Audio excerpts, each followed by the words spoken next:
Hello everyone, रघुर GK में आप सभी का स्वागत है। आज के क्लास में हम बिहार डीएलएड इंट्रेंस एग्जाम 2024 से रिलेटेड साइंस के मोस्ट एक्सपेक्टेड क्वेश्चंस का डिस्कशन करेंगे। साथ ही साथ एक एक क्वेश्चन से रिलेटेड इंपॉर्टेंट फैक्ट्स को भी देखेंगे। तो आप क्लास को अंत तक देखें और वीडियो पसंद है तो चैनल को सब्सक्राइब जरूर करें ताकि आगे आने वाले क्लास का नोटिफिकेशन मिलता रहे। तो चलिए आज का क्लास हम स्टार्ट करते हैं। हमारा फर्स्ट क्वेश्चन है कि शार्क मछली है या नहीं। हमें क्या बताना है? हमें बताना है कि शार्क मछली है कि नहीं है। तो ध्यान देंगे, शार्क जो है ये आपका मछली है। शार्क क्या है? ये आपका मछली है। शार्क आपका क्या है? यह आपका मछली है, इसे ध्यान रखेंगे। और जो आपका शार्क मछली है यह आपका सबसे बड़ा मछली है। यह क्या है? यह आपका सबसे बड़ा मछली। पूछ ले कौन सा है, तो यह सबसे बड़ा मछली आपका शार्क होगा। शार्क मछली है और सबसे बड़ा मछली है। इसके साथ साथ आपसे हम पूछे कि जैसे आपका वेल हो गया और आपका हो गया डॉल्फिन हो गया, यह आप बताएंगे कि मछली है कि नहीं। वेल और डॉल्फिन, तो देखिए वेल और डॉल्फिन की बात करें तो ये आपके मछली नहीं है। वेल और डॉल्फिन ये मछली आपके नहीं हैं। ये क्या हैं? ये दोनों आपके स्तनधारी हैं। क्या है? स्तनधारी हैं, अर्थात मैमल्स हैं। क्या है? स्तनधारी हैं, मैमल्स हैं। ध्यान रखेंगे। तो वेल और डॉल्फिन ये आपके मछली नहीं है, स्तनधारी हैं। और इसमें याद रखेंगे कि आपसे पूछा जाए कि सबसे बड़ा स्तनधारी कौन सा है। स्तनधारी में आपका सबसे बड़ा कौन सा है? सबसे बड़ा स्तनधारी कौन सा है? तो यह आपका वेल होगा। क्या होगा? वेल होगा। वेल आपका है, यह सबसे बड़ा स्तनधारी है। उसके बाद एक और क्वेश्चन आपसे हम पूछते हैं कि जो आपका झींगा मछली होता है, क्या? तो झींगा मछली जो आपका होता है यह मछली है कि नहीं है। तो याद रखेंगे झींगा आपका मछली नहीं है। झींगा मछली आपका मछली नहीं होता है। तो ध्यान देंगे, शार्क क्या है? शार्क मछली है कि नहीं। तो शार्क आपका मछली है और यह सबसे बड़ा मछली है। ध्यान रखेंगे, शार्क जो है सबसे बड़ा मछली है। वेल और डॉल्फिन की बात करें तो वेल और डॉल्फिन ये आपके मछली नहीं है। ये क्या है? ये आपके स्तनधारी हैं। और वहीं आपसे पूछा जाए कि सबसे बड़ा स्तनधारी क्या है, तो सबसे बड़ा स्तनधारी ये आपका वेल है। तो आप इससे भी ध्यान रखेंगे। उसके बाद एक और क्वेश्चन यहाँ पे है कि झींगा मछली मछली है कि नहीं। तो झींगा मछली आपका मछली नहीं है। तो यहाँ से एक क्वेश्चन से हमने 5-6 क्वेश्चन को देखा है। इनमें से एक क्वेश्चन आपके एग्जाम में देखने को जरूर मिल सकता है। तो आप ऐसे पढ़े कि एक क्वेश्चन पढ़े तो उससे रिलेटेड जितने भी फैक्ट्स हैं, जितने भी अन्य क्वेश्चंस बन सकते हैं, उन सभी के बारे में आपको जानकारी होना चाहिए। कॉम्पिटिटिव एग्जाम में क्या होता है कि क्वेश्चन कहीं से भी पूछा जा सकता है। तो हर एक टॉपिक को, हर एक क्वेश्चन को क्लियर करना हमारा काम है। नेक्स्ट क्वेश्चन को देखते हैं। अगला प्रश्न हमारा है, मानव हृदय कितने कक्षों में बटा है। जो मानव हृदय है यह आपका कितने कक्षों अर्थात कितने आपका चैम्बर्स में बटा है। तो मानव हृदय की बात करें तो इसमें कितने चैम्बर होते हैं। तो मानव हृदय में आपके 4 चैम्बर होते हैं। कितने चैम्बर होते हैं? 4 चैम्बर होते हैं। कौन कौन होता है? तो यह होता है आपका दाया आलिंद हो गया, दाया निलय हो गया, उसके बाद बाया आलिंद हो गया और बाया निलय हो गया। ये आपके 4 आपके मानव हृदय के चेंबर अर्थात कक्ष होते हैं। कौन कौन होते हैं? तो दाया आलिंद हो गया, दाया निलय हो गया, बाया आलिंद हो गया और बाया निलय हो गया। इसके बाद हम आपसे पूछते हैं कि जो आपके पक्षी होते हैं, तो पक्षी में आपके कितने कक्ष होते हैं। पक्षी के हृदय में कितने चेंबर होते हैं। तो पक्षी इनकी बात करें तो इनके भी शरीर में आपके 4 चेंबर्स होते हैं। तो आप इसे भी ध्यान रखेंगे। इसके बाद अगर आपसे हम पूछते हैं कि जो आपका मगरमच्छ होता है इसमें कितना चेंबर होता है। तो मगरमच्छ में भी आपका 4 चेंबर होता है। तो इससे भी ध्यान रखेंगे। उसके बाद हम बात करते हैं सरीसृप का। सरीसृप अर्थात जो रेप्टाइल्स होते हैं, जो आपके रेप्टाइल्स होते हैं इनके शरीर में कितने चेंबर होते हैं। तो सरीसृप जो रेप्टाइल्स होते हैं इनमें आपके 3 चेंबर होते हैं। कितने चेंबर होते हैं? तो 3 चेंबर्स होते हैं। वही हम बात करें कि मछली के शरीर में कितने चैम्बर होते हैं, तो मछली में आपके 2 चैम्बर होते हैं। तो आप ध्यान रखेंगे, ये क्वेश्चन तो आपका पूछा हुआ क्वेश्चन है कि मछली के शरीर में कितने चैम्बर होते हैं, तो मछली में आपके 2 चैम्बर होते हैं। जितने भी रेप्टाइल्स हो गए, सरीसृप हो गए, इनमें 3 चैम्बर होते हैं। मगरमच्छ में 4 चैम्बर होते हैं, पक्षियों में भी 4 चैम्बर होते हैं। और मानव की बात करें तो हमारे शरीर में कितने चैम्बर होते हैं, 4 चैम्बर होते हैं, जिनके नाम आपका हो गया दाया आलिंद हो गया, दाया निलय हो गया, उसके बाद बाया आलिंद हो गया और बाया निलय हो गया। नेक्स्ट क्वेश्चन को देखते हैं। अगला प्रश्न हमारा क्या है, अगला हमारा 3 नंबर प्रश्न है कि हृदय का सिकुड़ना क्या कहलाता है। हृदय जो आपका सिकुड़ता है तो इसे क्या कहते हैं, तो हृदय को सिकुड़ने को क्या कहते हैं, इसे संकुचन कहा जाता है। क्या कहा जाता है, हृदय को सिकुड़ने को क्या कहते हैं, संकुचन कहा जाता है, या इसे आपका सिस्टोल भी कहा जाता है। क्या कहा जाता है, सिस्टोल कहा जाता है।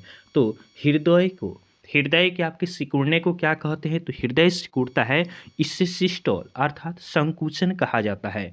वही बात करें कि हृदय का आपका जो फैलाव होता है, हृदय का जो आपका फैलाव होता है इसे क्या कहते हैं, तो हृदय आपका जब फैलता है सांस लेने पर तो इसे क्या कहा जाता है, इसे कहा जाता है प्रसरण। क्या कहा जाता है, तो इसे कहा जाता है प्रसरण। क्या कहते हैं, प्रसरण कहते हैं, या इसे इंग्लिश में क्या कहा जाता है, डायस्ट्रोल कहा जाता है। क्या कहते हैं, डायस्ट्रोल कहा जाता है। तो आप इसे भी ध्यान रखेंगे।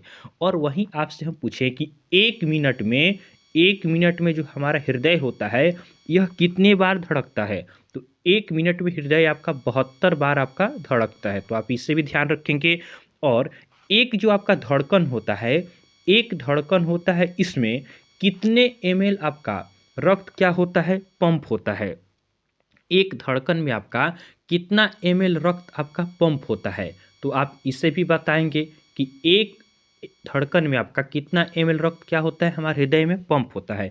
तो ये आपका होता है, ये क्वेश्चन हमने पीछे आपको बताया है, 70 ml रक्त क्या होता है आपका एक धड़कन में पंप होता है।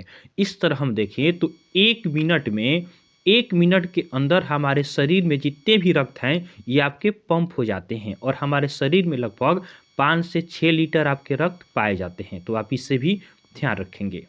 नेक्स्ट क्वेश्चन को देखते हैं। अगला प्रश्न है, हृदय की धड़कन कहाँ से स्टार्ट होता है।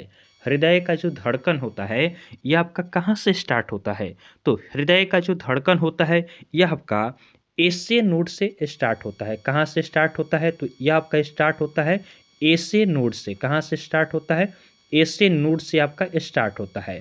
वहीं एसए नोड का फुल फॉर्म आपसे पूछें तो एसए नोड का फुल फॉर्म क्या होता है, तो इसका फुल फॉर्म आपका होता है साइनो। क्या होता है, इसका फुल फॉर्म आपका होता है साइनो एट्रियल। क्या होता है, साइनो एट्रियल नोड होता है। क्या होता है, साइनो एट्रियल नोड होता है। एसए नोड का आपका फुल फॉर्म होता है। वहीं हम बात करें कि एसए नोड जो आपका होता है इसका आवाज़ किस तरह का होता है, तो एसए नोड इसका आवाज़ क्या होता है, जैसे आप फिल्म देखते हैं तो फिल्म में आवाज़ हृदय का कैसे दिखाया जाता है, वहाँ पे दिखाया जाता है धक धक की आवाज़ दिखाया जाता है। लेकिन ये नहीं होता है, ये आपका होता है लवडब होता है। क्या होता है, लवडब होता है। आप इसे याद रखते हैं, दिल से आप प्रेम करते हैं किसी को तो इससे याद रख सकते हैं लवडब, कि एसए नोड का क्या आवाज़ क्या होता है, तो लवडब होता है। उसके बाद एसए नोड होता है, इसकी प्रकृति क्या होता है, ये आपका क्या होता है, एसए नोड जो होता है इसे हम कहते हैं प्रकृति पेसमेकर। क्या कहते हैं, इसे हम कहते हैं प्रकृति पेसमेकर कहा जाता है। यह आपका होता है नेचुरल पेसमेकर होता है एसए नोड। तो आप इसे भी ध्यान रखेंगे कि हृदय का धड़कन कहाँ से स्टार्ट होता है, तो एसए नोड से स्टार्ट होता है। एसए नोड का फुल फॉर्म क्या होता है, तो एसए नोड इसका फुल फॉर्म होता है साइनो एट्रियल नोड होता है। एसए नोड का आवाज़ क्या होता है, तो एसए नोड इसका आवाज़ होता है लवडब आपका आवाज़ होता है। और एसए नोड जो आपका होता है यह आपका नेचुरल पेसमेकर कहलाता है। नेक्स्ट क्वेश्चन को देखते हैं। अगला प्रश्न हमारा है, रक्त परिसंचरण तंत्र किसके द्वारा दिया गया है।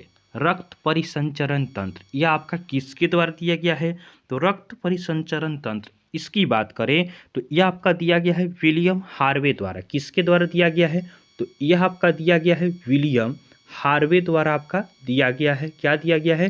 तो रक्त परिसंचरण तंत्र, यह आपका दिया गया है विलियम हार्वे द्वारा। उसके बाद हम बात करें कि शुद्ध रक्त का प्रवाह किस में होता है। रक्त परिसंचरण तंत्र की हम बात करते हैं तो यहाँ से क्वेश्चन आपका बनता है कि शुद्ध रक्त का प्रवाह आपका किस में होता है। जो आपका शुद्ध रक्त होता है इसका प्रवाह किस में होता है। उसके बाद अशुद्ध रक्त होता है, इसका प्रवाह आपका किस में होता है, ये क्वेश्चन बनता है। तो चलिए इसे हम समझते हैं। चलिए आपका दिल बनाते हैं। आप तो दिल ऐसे ही बनाते होंगे। तो ये दिल आपका हो गया, तो यह यहाँ पे आपका बॉडी हो गया, दिल हो गया, फिर यहाँ पे आपका बॉडी हो गया। तो देखिए शरीर से जो आपका दिल में, शरीर से आपका जो आपका दिल में अर्थात हृदय में जो रक्त जाता है यह जाता है आपका अशुद्ध रक्त। यह रक्त कौन सा होता है? यह आपका होता है अशुद्ध रक्त होता है। और अशुद्ध रक्त के बारे में हमने आपको कल बताया था कि रक्त में अगर रक्त में कार्बन डाइऑक्साइड CO2 मिला रहता है तो वह क्या कहलाता है? अशुद्ध रक्त कहलाता है। तो बॉडी से जो आपका हृदय में रक्त जाता है यह अशुद्ध रक्त होता है। इसमें कार्बन डाइऑक्साइड रक्त में मिले रहते हैं। तो किसके द्वारा होकर जाता है? तो यह आपका होकर जाता है शिरा से। किसके द्वारा होकर जाता है? शिरा से होकर जाता है। उसके बाद हृदय से आपका फिर बॉडी में जो रक्त जाता है यह जाता है आपका शुद्ध रक्त। यह कौन सा रक्त होता है? तो यह आपका होता है शुद्ध रक्त। और शुद्ध रक्त जो होता है यह होता है रक्त में जब ऑक्सीजन मिल जाता है तो यह आपका शुद्ध रक्त कहलाता है। और यह किस में प्रवाहित होता है? तो यह आपका प्रवाहित होता है धमनी में। किस में प्रवाहित होता है? तो यह धमनी में प्रवाहित होता है। तो आप इसे याद रखेंगे कि बॉडी से, शरीर से जब रक्त कहाँ जाता है? दिल में, हृदय में जाता है तो यह अशुद्ध रक्त होता है। और इसका प्रवाह कौन करता है? शिरा करता है। और फिर हृदय से आपका रक्त क्या होता है? ऑक्सीजन युक्त होकर शुद्ध रक्त बन जाता है और फिर हमारे शरीर के सभी अंगों में फैलता है। किसके द्वारा फैलता है? तो ये आपका धमनी के द्वारा फैलता है। तो आप इसे भी ध्यान रखेंगे। ये क्वेश्चन काफ़ी धमनी और शिरा का पूछे जाते हैं कि शुद्ध रक्त का प्रवाह किस में होता है? तो धमनी में होता है। अशुद्ध रक्त का प्रवाह किस में होता है? तो शिरा में होता है। और रक्त परिसंचरण तंत्र किसके द्वारा दिया गया है? तो यह आपका दिया गया है विलियम हार्वे द्वारा। नेक्स्ट क्वेश्चन को देखते हैं। अगला प्रश्न हमारा है निकट दृष्टि दोष में किस लेंस के चश्मे का प्रयोग किया जाता है? निकट दृष्टि दोष, देखिए निकट दृष्टि दोष ये होता क्या है? तो निकट दृष्टि दोष में आपका निकट की वस्तु क्या होगा? दिखाई देगा। इसमें क्या होता है? निकट दृष्टि दोष जो आपका होता है इसमें आपका जो नज़दीक होगा, निकट का वस्तु आपको दिखेगा। नज़दीक का इसमें दिखता है और दूर का वस्तु इसमें नहीं दिखता है। तो इसके लिए किस लेंस की चश्मे का हम प्रयोग करते हैं? तो निकट दृष्टि दोष इसमें हम प्रयोग करते हैं अवतल लेंस के चश्मे का। किसका प्रयोग करते हैं? तो अवतल लेंस के चश्मे का हम उपयोग करते हैं। निकट दृष्टि दोष में निकट का चीज़ दिखेगा, दूर का चीज़ नहीं दिख सकता है। उसके बाद आपका होता है इसमें दूसरा होता है दूरदृष्टि दोष। क्या होता है? इसमें दूसरा होता है दूरदृष्टि दोष। दूरदृष्टि दोष की हम बात करें तो इसमें हम किस लेंस के चश्मे का प्रयोग करते हैं? तो दूरदृष्टि दोष में आपका दूर का चीज़ दिखेगा लेकिन पास का नहीं दिखता है। तो इसमें हम यूज करते हैं किसका? इसमें हम यूज करते हैं उत्तल लेंस के चश्मे का यूज करते हैं। उत्तल लेंस के चश्मे का यूज किया जाता है दूरदृष्टि दोष में। इसमें क्या होता है? दूर की वस्तु दिखेगी और पास की वस्तु नहीं दिखती है। उसके बाद आपका 3 नंबर पे होता है जरा दृष्टि दोष। क्या होता है? यह होता है आपका जरा दृष्टि दोष। इसमें क्या होता है? तो जरा दृष्टि दोष की बात करें तो इसमें ना दूर का दिखता है और ना पास का दिखता है। इसमें आपका दोनों नहीं दिखता है। तो इसमें हम क्या करते हैं, इस प्रकार के जो चश्मे होते हैं इसमें दोनों लेंस का प्रयोग किया जाता है। अवतल लेंस का भी प्रयोग किया जाता है और उत्तल लेंस का भी यूज़ किया जाता है। तो इसमें हम किस प्रकार के लेंस का यूज करेंगे? तो इसमें यूज किया जाता है बाईफोकल लेंस का। किसका यूज करते हैं? तो इसमें हम करते हैं बाईफोकल लेंस के चश्मे का उपयोग हम करते हैं किसमें? जरा दृष्टि दोष में। उसके बाद आपका एक और रहता है अबिंदुकता। यह क्या है?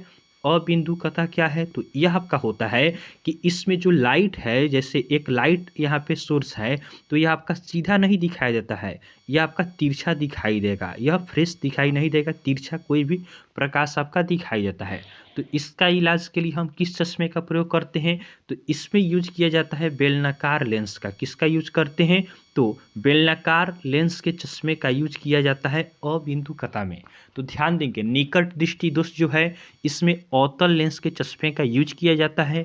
निकट दृष्टि दोष में निकट की वस्तु दिखाई देती है, दूर की वस्तु दिखाई नहीं देती है। दूरदृष्टि की बात करें तो दूर दृष्टि दोष इसमें दूर की वस्तु दिखाई देगी, निकट की नहीं दिखाई देगी। तो इसमें हम किस लेंस के चश्मे का यूज करते हैं? उत्तल लेंस के चश्मे का यूज करते हैं। उसके बाद 3 नंबर है जरा दृष्टि दोष। जरा दृष्टि दोष जो आपका होता है इसमें न नज़दीक का दिखाई देता है न दूर का दिखाई देता है। तो इसमें हम यूज़ करते हैं बाइफोकल लेंस के चश्मे का यूज किया जाता है। उसके बाद आपका आता है अबिंदुकता। अबिंदुकता में क्या होता है? इसमें आपका जो लाइट सोर्स होता है ये आपका तिरछा दिखाया जाता है, फ्रेश दिखाई नहीं देता है, धुंधला दिखता है। तो इसमें यूज किया जाता है बेलनाकार लेंस के चश्मे का यूज किया जाता है। तो नेत्र से जुड़ी हुई जितने भी आपके क्वेश्चन हैं ये रहे, आप इसे याद रखेंगे। नेक्स्ट क्वेश्चन को हम देखते हैं। अगला हमारा प्रश्न है, नेत्र प्रत्यारोपण में आंख के किस भाग का दान किया जाता है? नेत्र प्रत्यारोपण अर्थात आई ट्रांसप्लांट जो होता है इसमें आंख के किस भाग का दान किया जाता है? तो नेत्र दान में आपका कॉर्निया का दान किया जाता है। किसका दान होता है? तो इसमें आपका दान होता है कॉर्निया का, आपका दान होता है। ध्यान रखेंगे किसका दान होता है? तो इसमें दान आपका होता है कॉर्निया का। यह कौन सा भाग होता है? तो आँख का जो उजला वाला भाग है यही आपका कॉर्निया कहलाता है। कॉर्निया क्या होता है? यह आपका आँख का उजला वाला भाग है जो हमें दिखाई देता है। यही आपका क्या होता है? आई ट्रांसप्लांट में इसे दान किया जाता है। और ध्यान देंगे आँख में आपका प्रतिबिंब कहाँ पे बनता है? हमारे आँख में प्रतिबिंब कहाँ पे बनता है? तो आँख में आपका प्रतिबिंब बनता है कहाँ पे? रेटिना पे बनता है। कहाँ पे बनता है? तो प्रतिबिंब आपका बनता है रेटिना पे, प्रतिबिंब बनता है। उसके बाद आँख की बाहरी मजबूत परत क्या कहलाती है? जो आँख है इसका बाहरी परत काफ़ी मजबूत होता है। बाहरी परत जो होता है यह आपका काफ़ी मजबूत होता है। इसे क्या कहा जाता है? तो इसे कहा जाता है स्क्लेरा। क्या कहा जाता है? स्क्लेरा कहा जाता है। तो आप इसे भी ध्यान रखेंगे। नेक्स्ट क्वेश्चन को देखते हैं। अगला प्रश्न है, रक्त समूह का खोज किसने किया? हमें क्या बताना है कि रक्त समूह का खोज किसने किया? तो रक्त समूह की बात करें तो यह खोज आपका किया गया कार्ल लैंडस्टीनर द्वारा। किसके द्वारा किया गया? तो यह किया गया है आपका कार्ल लैंडस्टीनर द्वारा आपका किया गया है। तो आप इससे ध्यान रखेंगे कि रक्त समूह का खोज किसने किया? तो रक्त समूह इसका खोज आपका किया जाता है कार्ल लैंडस्टीनर द्वारा आपका किया जाता है। इसके बाद हम बात करें कि सर्वदाता ग्रुप कौन सा होता है? सर्वदाता, सर्वदाता आपका रक्त समूह कौन सा होता है? तो सर्वदाता यह आपका रक्त समूह कौन सा होता है? उसके बाद एक क्वेश्चन और होता है आपका सर्वग्राही। सर्वदाता और सर्वग्राही रक्त समूह किसे कहा जाता है? तो सर्वदाता यह कहा जाता है ओ निगेटिव को। यह क्वेश्चन हमने आपको बताया है पीछे भी कि ओ निगेटिव, देखिए देंगे, दाता क्या होता है? देने वाला होता है। तो देने वाला जो दे देगा उसमें कमी होगा तो इसमें निगेटिव होगा, ओ निगेटिव। और सर्वग्राही रक्त समूह किसे कहा जाता है? तो ग्राही, ग्रहण करेंगे तो प्लस होगा, तो इस पर ए बी पर प्लस होता है। तो ओ निगेटिव को आपका सर्वदाता रक्त समूह कहा जाता है और ए बी प्लस को क्या कहा जाता है? सर्वग्राही आपका कहा जाता है। तो आप इसे ध्यान रखेंगे। रक्त समूह की खोज किसने की? तो यह आपका किया गया है कार्ल लैंडस्टीनर द्वारा। सर्वदाता रक्त समूह क्या होता है? तो ओ निगेटिव होता है। और सर्वग्राही रक्त समूह किसे कहते हैं? तो यह आपका कहलाता है ए बी प्लस कहलाता है। नेक्स्ट क्वेश्चन को देखते हैं। अगला प्रश्न हमारा है, आरबीसी का कब्रिस्तान किसे कहा जाता है? जो आरबीसी है इसका कब्रिस्तान किसे कहा जाता है? तो यह आपका कहलाता है प्लीहा कहलाता है। क्या कहलाता है? तो आरबीसी का कब्रिस्तान आपका कहा जाता है प्लीहा को, जिसे इंग्लिश में क्या कहते हैं? स्प्लीन कहा जाता है। क्या कहा जाता है? इंग्लिश में कहते हैं स्प्लीन कहते हैं। तो आरबीसी का कब्रिस्तान किसे कहा जाता है? स्प्लीन को कहा जाता है। यह आपका काफ़ी इंपॉर्टेंट क्वेश्चन आपका है, तो आप इसे ध्यान रखेंगे। उसके बाद हम बात करें कि आरबीसी का फुल फॉर्म क्या होता है। आरबीसी इसका फुल फॉर्म क्या होता है? तो आरबीसी का पूरा नाम आपका होता है रेड ब्लड कार्पल्स। क्या होता है? आरबीसी का फुल फॉर्म होता है रेड ब्लड कार्पल्स होता है। क्या होता है? रेड ब्लड कार्पल्स आपका आरबीसी का क्या हो गया? फुल फॉर्म आपका हो गया। तो आप इसे ध्यान रखेंगे। उसके बाद बात करें कि आरबीसी का दूसरा नाम क्या है। आरबीसी का आपका दूसरा नाम भी है। यह नाम क्या है? तो आरबीसी का दूसरा नाम आपका है एरिथ्रोसाइट। क्या है? यह नाम आपका है एरिथ्रोसाइट। क्या है? एरिथ्रोसाइट है, जिसे हिंदी में क्या कहते हैं? हिंदी में इसे कहा जाता है रक्ताणु। क्या कहा जाता है? रक्ताणु कहा जाता है। तो आरबीसी का कब्रिस्तान क्या है? तो यह आपका प्लीहा हो गया। आरबीसी का फुल फॉर्म क्या है? तो रेड ब्लड कार्पल्स है। उसके बाद आरबीसी का दूसरा नाम क्या है? तो एरिथ्रोसाइट है, जिसे हिंदी में क्या कहते हैं? हिंदी में रक्ताणु कहते हैं। आरबीसी का जीवन काल कितने दिन का होता है? आरबीसी का जीवन काल की बात करें तो यह कितने दिन का होता है? तो आरबीसी इसका जीवन काल होता है 120 दिन का। कितने दिनों का होता है? 120 दिन का होता है। उसके बाद बात करें कि आरबीसी में आपका केंद्रक होता है कि नहीं। तो आरबीसी में आपका केंद्रक नहीं होता है। आरबीसी में आपका केंद्रक नहीं होता है। उसके बाद इसमें अपवाद भी है। आरबीसी में आपका केंद्रक नहीं होता है। केवल दो जीव हैं जिनके आरबीसी में क्या होता है? केंद्रक पाया जाता है। ये दोनों कौन कौन से हैं? तो अपवाद में आपका ऊंट के आरबीसी में आपका केंद्रक पाया जाता है, और एक आपका है लामा, इसके भी आपका आरबीसी में केंद्रक पाया जाता है। बाकी में आपका केंद्रक नहीं पाया जाता है। तो क्वेश्चन आपसे पूछे कि आरबीसी में केंद्रक पाया जाता है कि नहीं, तो नहीं पाया जाता है। अपवाद में दो हैं, कौन? ऊंट और लामा है। इसमें से एक क्वेश्चन आपके एग्जाम में देखने को जरूर मिलेगा। तो आप इन सभी पॉइंट्स को ध्यान रखेंगे कि आरबीसी का फुल फॉर्म क्या होता है। तो आरबीसी इसका फुल फॉर्म होता है रेड ब्लड कार्पल्स होता है। उसके बाद आरबीसी का कब्रिस्तान क्या कहलाता है? तो आरबीसी का कब्रिस्तान आपका स्प्लीन अर्थात प्लीहा कहलाता है। आरबीसी का दूसरा नाम क्या है? तो आरबीसी इसका दूसरा नाम आपका है एरिथ्रोसाइट अर्थात रक्ताणु है। आरबीसी का जीवन काल कितना होता है? तो आरबीसी इसका जीवन काल आपका होता है 120 दिन का। आरबीसी में केंद्रक होता है कि नहीं? तो आरबीसी में केंद्रक आपका नहीं होता है। दो अपवाद है, कौन कौन? ऊंट और लामा। यहीं पे आपको हम बता देते हैं कि डब्ल्यूबीसी व्हाइट ब्लड सेल में आपका केंद्रक होता है कि नहीं? तो इसमें आपका केंद्रक होता है। तो आप इसे ध्यान रखेंगे कि आरबीसी में केंद्रक नहीं होता है, लेकिन डब्ल्यूबीसी में क्या होता है? केंद्रक आपका होता है। नेक्स्ट क्वेश्चन को देखते हैं। अगला प्रश्न हमारा है कि रक्त का पीएच मान कितना होता है। रक्त का पीएच मान हमें बताना है कि रक्त का आपका पीएच मान कितना होता है। तो रक्त का पीएच मान कितना होगा? इसका पीएच मान आपका होता है 7.4 होता है। कितना होता है? तो रक्त का पीएच मान आपका 7.4 होता है। अब आप बताएंगे कि रक्त का पीएच मान तो आपका 7.4 हो गया, तो यह आपका अम्लीय होगा कि क्षारीय होगा? तो देखिए पीएच स्केल की हम बात करें तो पीएच स्केल कहाँ से कहाँ तक होता है? तो यह आपका होता है 0 से लेकर 14 तक होता है। बीच में क्या होता है? आपका 7 आता है। तो देखिए 0 से 7 के बीच में जो आपका होगा पीएच मान, यह आपका होता है अम्ल होता है। क्या होता है? यह आपका अम्ल होता है। उसके बाद बात करें 7 से लेकर 14 तक, तो 7 से लेकर 14 तक पीएच मान वाले क्या होते हैं? ये आपके होते हैं क्षारीय होते हैं। 7 से 14 के बीच में पीएच मान होगा किसी का, तो क्या होगा? वह आपका क्षारीय होगा। तो देखिए रक्त जो है इसका पीएच मान 7.4 है, जो आपका 7 से थोड़ा सा ज़्यादा है। तो 7 से थोड़ा सा ज़्यादा है, तो इसका प्रकृति क्या होगा? तो रक्त का प्रकृति क्या हो जाएगा? ये आपका हल्का क्षारीय होता है। क्या होता है? हल्का क्षारीय होता है। तो इसे भी ध्यान रखेंगे कि रक्त की प्रकृति क्या होता है? तो हल्का क्षारीय होता है। 7 क्या होता है? 7 आपका उदासीन होता है।